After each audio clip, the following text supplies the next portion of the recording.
Thank you for joining us. It's been a pleasure to host Prime Minister Lee for today's 9th Singapore-Australia Annual Leaders Meeting. And can I give you a very warm welcome publicly to Melbourne, Mr Prime Minister, and thank you for keeping the bonds between our nations so strong.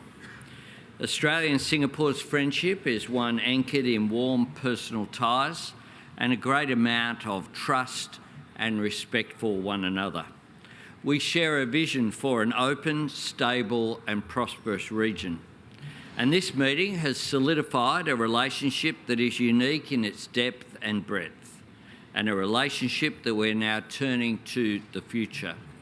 With the 10th anniversary of our comprehensive strategic partnership on the horizon, today we build on an impressive track record of shared endeavour across trade, investment and supply chains, defence and security, education and the arts, science and innovation, the digital economy, and of course the landmark Green Economy Agreement that we have reached.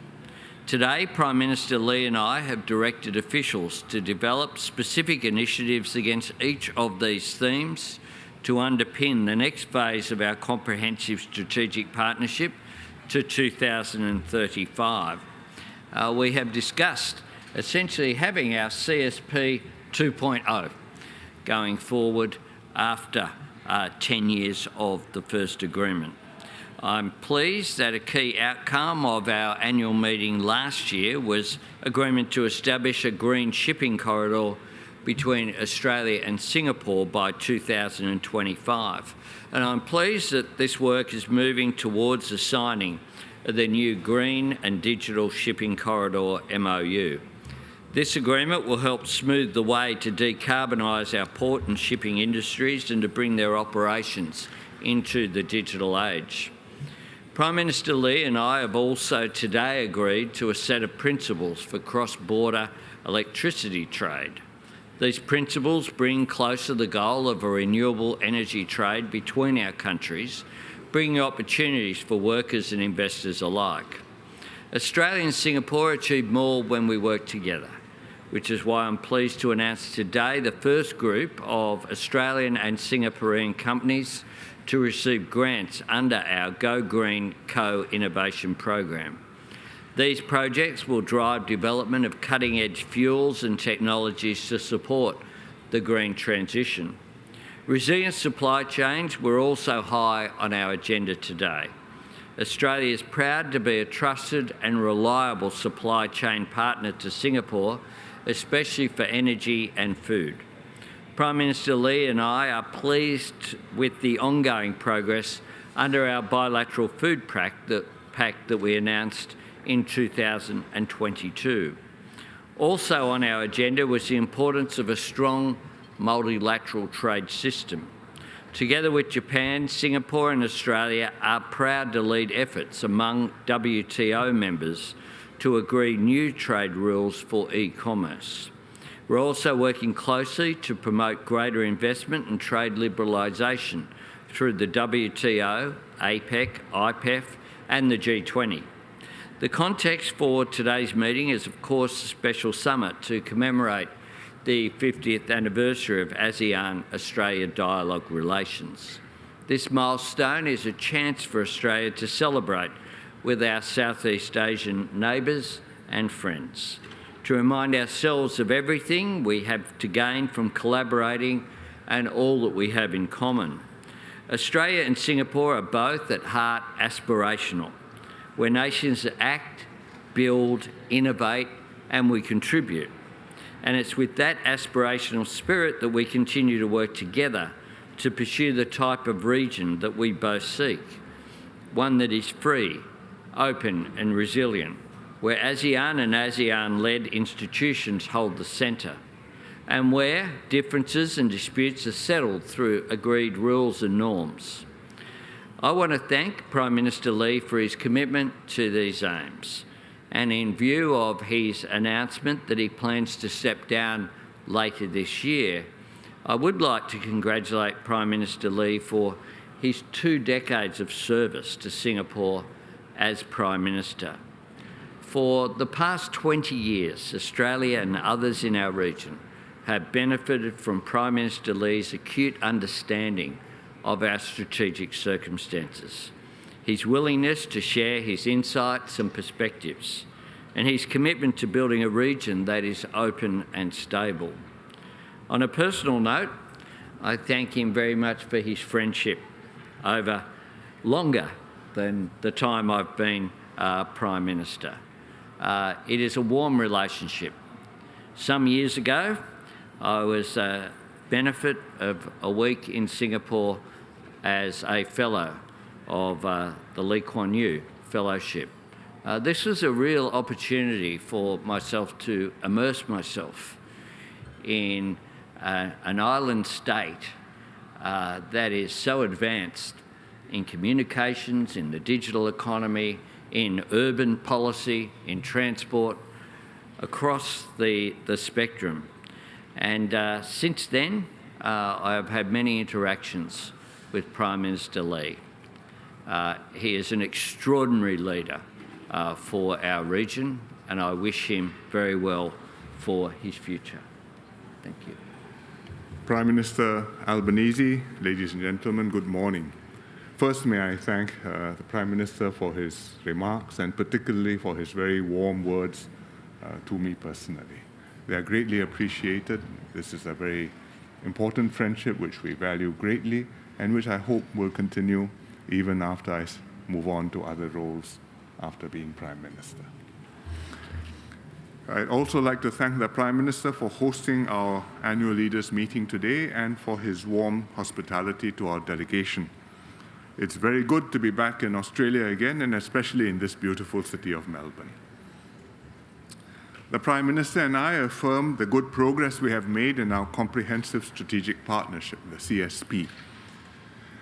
Over the last 9 years, we've jointly completed more than 110 initiatives across the 6 pillars of cooperation in the CSP. And we greatly appreciate, first of all, Australia's strong and long-standing support for the Singapore Armed Forces military training in Australia, which has gone on now for much more than 30 years. Our economic ties are robust. Singapore is Australia's 7th largest trading partner and 5th largest foreign investor. We are updating the CSP with fresh and groundbreaking areas of cooperation, for example, on the digital and green economies. We are happy that the Singapore-Australia Green Economy Agreement, signed only 18 months ago, has made significant progress. We signed an MOU on a green and digital shipping corridor, including building a zero or near zero greenhouse gas emission fuel supply chain on the shipping routes between Singapore and Australia, which will boost efforts by both countries to reach net zero. We have also developed a set of joint principles for cross-border electricity trading, which will enhance our decarbonization pathways and energy security.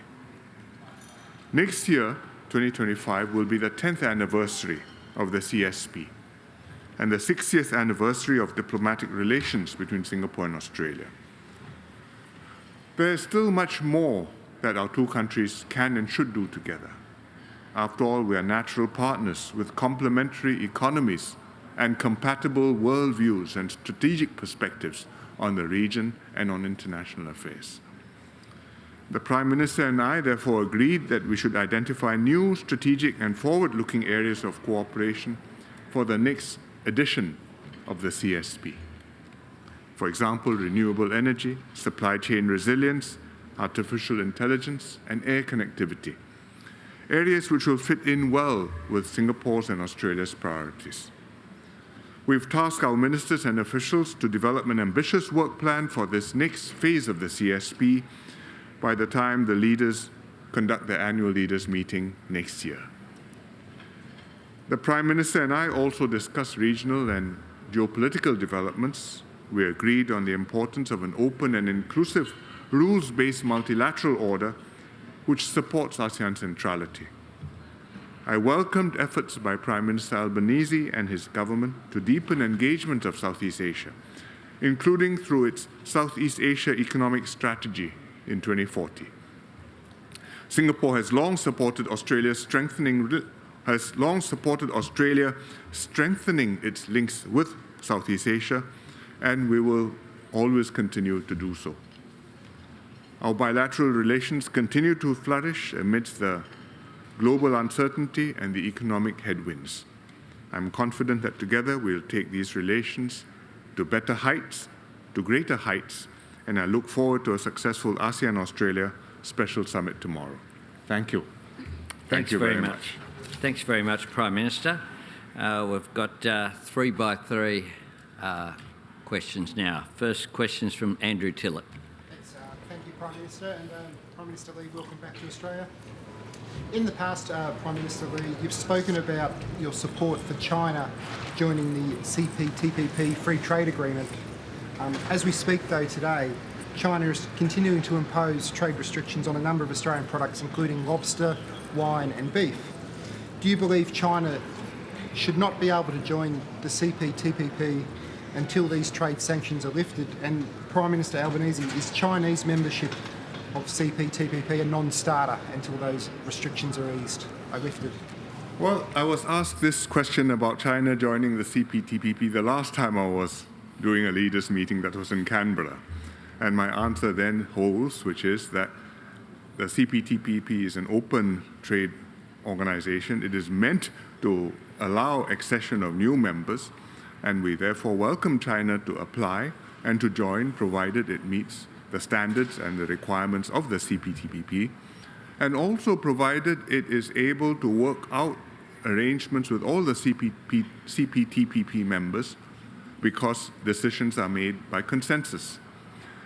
It's not for me to comment on trade restrictions and issues between Australia and China. I am aware that there are issues with lobster and beef and I think one more, wine. I know that there were more than these issues before, and some of the restrictions have lapsed or have been lifted. And I read your trade minister saying that it looks reasonable that the remaining restrictions will be worked out within this year. I hope it is so. And I hope that Australia and the other members will be able to work things out with China. But these are bilateral issues which they have to resolve so that a consensus decision on membership can be made in due course. Thanks, Prime Minister. As Prime Minister Lee has said, the CPTPP accession matters are decided by consensus by the membership, and any economy which is seeking to join the agreement must demonstrate it can meet, implement and adhere to the rules and standards of the agreement. And so that is the context in which any application would be considered. Next question is from Singapore. Mitchell from the Hertzau. Prime Minister Lee, I'd like to get your thoughts on how do you view Australia's role in the regional security architecture? I think Australia has a very important role in the region. It has done so for a very long time, since the Second World War. Post-war, during the Malayan emergency, Australian troops fought in Malaya. During Malaysia, Australian troops were involved in Konfrontasi. After Singapore became independent, Singapore and Malaysia formed the FPDA. Australia is a member of the FPDA and still has Air Force detachments regularly sent to FPDA, and the FPDA commander remains an Australian Air Vice Marshal. And Australia and Singapore have a long defense cooperation bilaterally. I mean, visits, training facilities, also operations together in Afghanistan. We've also deployed together in East Timor around the time of its independence. And Australia continues to have a vested interest in the stability and the security of Southeast Asia and the Asia-Pacific more broadly, because it affects Australia and Australia is able to make a contribution to it. And we hope that this will continue for a long time to come. The defense cooperation between Singapore and Australia is important. It's a significant part of the CSP. We deeply appreciate our training area at Shoalwater Bay, and we are grateful that we are working with Australia to develop a new training area at Greenvale, also in Queensland. It will take a little longer than we had hoped, but we are working through the issues. We also have other significant detachments here, Air Force detachments in particular, including in Pierce and in Oki. And on the other side, we welcome Australian ships and aircraft to visit Singapore, which they do. And I've said before, and I repeated to the Prime Minister on this visit, that when the Australian new submarines are ready, we welcome them to visit Changi Naval Base in due course. Thanks, Prime Minister. Next question is from Anthony Galloway. Thank you to both Prime Ministers for the opportunity. I think we've seen in recent days some countries within ASEAN are willing to go a lot more public in expressing their concerns about China's actions in the South China Sea. I was wondering, well, for example, we've seen the Philippines president say that they're very willing to push back against China, but the Malaysian Prime Minister say they've got no problem with China, and some Western countries are succumbing to China phobia. I was wondering, how are both of you managing those differences as you put together the outcomes document for this summit on the South China Sea? And can you also provide an update for how negotiations are going with China on the Code of Conduct for the South China Sea? Well, ASEAN countries have a common position on the South China Sea, but we also have different national perspectives and, going beyond the ASEAN common position, different national positions. The national positions are different because our situations are different. Some ASEAN countries don't even have a littoral on the South China Sea. They do not face the South China Sea. For example, Myanmar. They are on the Indian Ocean, the Andaman Sea. Some ASEAN countries like Singapore do not have claims in the South China Sea. But we have an interest in freedom of navigation and the application of international law, including UNCLOS, on South China Sea issues, because it's a vital artery for international trade for us. Other countries, there are 4 ASEAN members who have claims, who are claimant states in the South China Sea, and these claims overlap with each other and overlap with claims by China. And so the positions we take on those claims are different depending on where we stand. And Singapore takes no position on the claims, but we have a strong view on international law and on freedom of navigation, which we have stated many times. You can look it up, and it has not changed. On the Code of Conduct, that's the common position of the ASEAN members, that we should negotiate a Code of Conduct on the South China Sea with China. The negotiations have been underway. They are taking some time. They have reached a point, I think, of a first complete read-through of the Code of Conduct. But to negotiate and to settle the code, I believe, will take some time. The issues are not easy to resolve. And really, negotiating a Code of Conduct inevitably raises issues of what the ultimate outcomes are going to be. And therefore, because the ultimate answers are difficult, so too negotiating the code will take quite some time. Thanks, Prime Minister. Australia is a strong supporter of the UN Convention of the Law of the Sea, and we have strongly put our view that freedom of navigation through the South China Sea is important. A large percentage of Australian trade goes through that sea, whether it be on its way to China or to Japan or the Republic of Korea in particular. So it's an important waterway, and we support freedom of navigation. We also support the application of international law. Our position on China remains very consistent, which is that we want to cooperate where we can. We'll disagree where we must, but we will always engage in our national interest.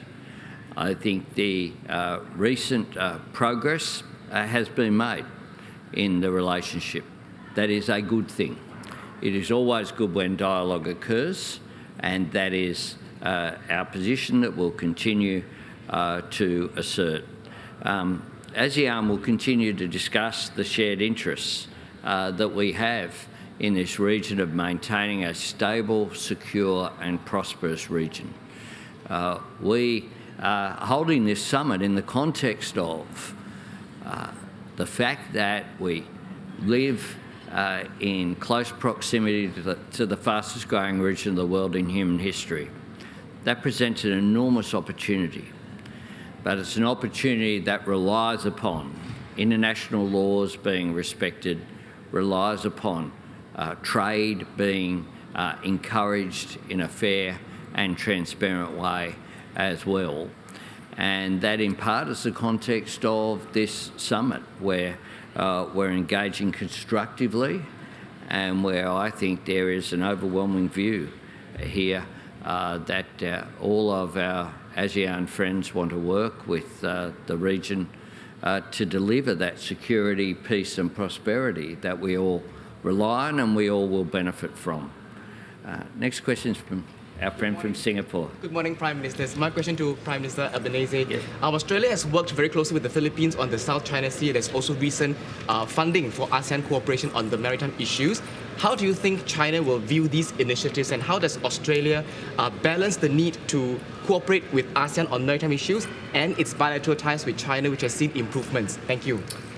Thank you for the question.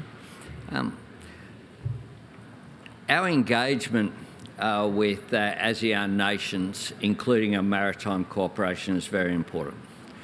Singapore is, of course, one of the world's great trading nations, and in maritime and in aviation, they are really world leaders in what they have done over a long period of time. And the success story of Singapore is largely has been founded on transport and on the role that it plays due to its geographical location, but also the stability of the system in Singapore, the strong legal system that's there, the strong engagement as well which is there.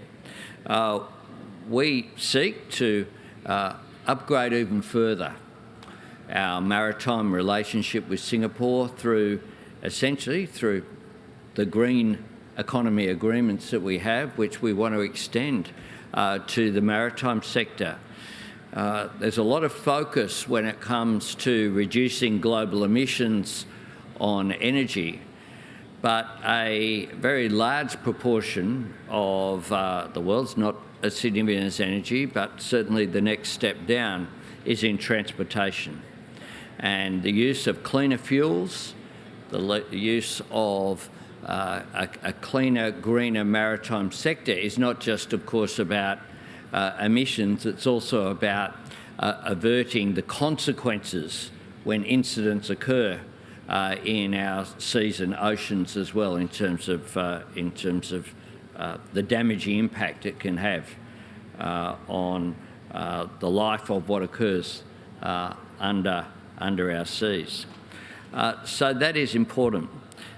We have spoken today about an upgrade of our maritime relationship as well when it comes to defence.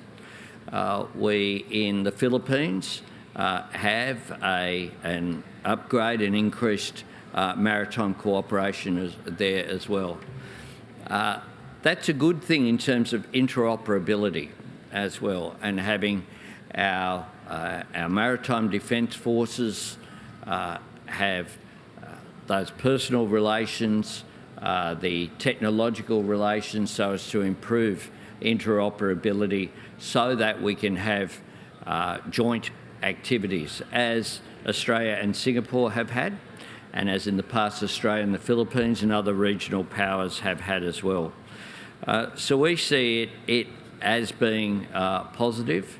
Our engagement in the maritime sector in our region is about promoting peace, security and stability in the region. It's something that we say to all of our neighbours, whether they be China or whether they be our ASEAN neighbours as well. That is our motivation in the region. It's a motivation which will benefit world trade, and trade's a good thing because trade produces economic prosperity, and that is our objective. Next question is from Matthew Knott. Thank you both very much. A separate question to each of you, if I could. Prime Minister Lee, a slight change of pace. I want to ask you about Taylor Swift, who is in Singapore right now. I'm sure that's very exciting. Our Prime Minister went and saw her when she was here in Australia. Can you confirm reports that Singapore paid for an exclusive arrangement for her not to play in another Southeast Asian nation? And how do you respond to comments from some other Southeast Asian political leaders that it undermines the spirit of cooperation of ASEAN to have such an exclusive deal? Are you encountering any bad blood here from other Southeast Asian nations? I saw what you did there, Matthew. You want to ask the other question first? And then a different question from Prime Minister Albanese. Australian lawyers today I'm ready have for it. Australian lawyers have today. In-jokes here. Yeah. Australian lawyers have today referred you to the International Criminal Court personally, saying that you're an accessory to genocide in Gaza. How do you respond to that? Is that an offensive suggestion? And is Australia in any way complicit in war crimes in Gaza? I think I go first. I have the easier question. Mine isn't that hard. Well, Taylor Swift is performing in Singapore. We negotiated, our agencies negotiated an arrangement with her to come to Singapore and perform, and to make Singapore her only stop in Southeast Asia. And there was a certain incentives provided to her from our Tourism Development Fund. It really is a post-COVID fund to revive tourism after COVID. And a deal was reached. And so it has turned out to be a very successful arrangement. I don't see that as being unfriendly. Sometimes one country makes a deal, sometimes another country does. I don't explicitly see you say you will come here only on condition that you will go other places. She came to Sydney. I think she had a very successful concert in Sydney. I don't know what the arrangements were, but I'm sure that mutually acceptable, sensible arrangements were made. And if that's what's needed to be done to get an outcome which is mutually beneficial and which, from Singapore's point of view, serves not just to grow the economy, but also to bring in visitors and goodwill from all over the region, I don't see why not. I mean, if we had not made such an arrangement, would she have come to someplace else in Southeast Asia or more places in Southeast Asia? Maybe, maybe not. I mean, these are things that she will decide. Yeah, I don't wish to comment particularly on something that clearly has no credibility going forward. I refer to my joint statements of myself, the Prime Minister of Canada and the Prime Minister of New Zealand. That's Australia's position. I don't think that peaceful resolution is advanced by misinformation, and there has been substantial amounts of misinformation about what is occurring. We stand by our position. Australia joined a majority in the UN to call for an immediate ceasefire and to advocate for the release of hostages, the delivery of humanitarian assistance and the upholding of international law and the protection of civilians. And if you go back to the resolution that was carried with the support of both major parties in October, they made it very clear that every innocent life matters, whether it's Israeli or Palestinian. So for both of you, in a year with multiple elections, all eyes are looking towards the US in November. So I was wondering how prepared are both Singapore and Australia for a US president that might not share the same views in terms of trade and its benefits, and what kind of preemptive steps are being taken, if any? I might jump in there, Prime Minister, and say that US elections are a matter for the American people, and we await and respect our democracies. This is a year in which there are more world citizens participating in democracies than at any time in human history. That's a good thing. and I stand here with another leader of a great democracy in Singapore. It is a good thing that people participate in democratic processes, but it's also very important, I think, that those processes are allowed to take their course and be respected. Well, we do not decide the US elections. We do not vote in them. Of course, the outcome will affect the world, so we watch and follow closely. But it's a US process, and we respect whatever comes out from it. And Thanks. we will work with the outcomes and with whoever is the US President of the United States. Thanks very much, everyone. Thank you.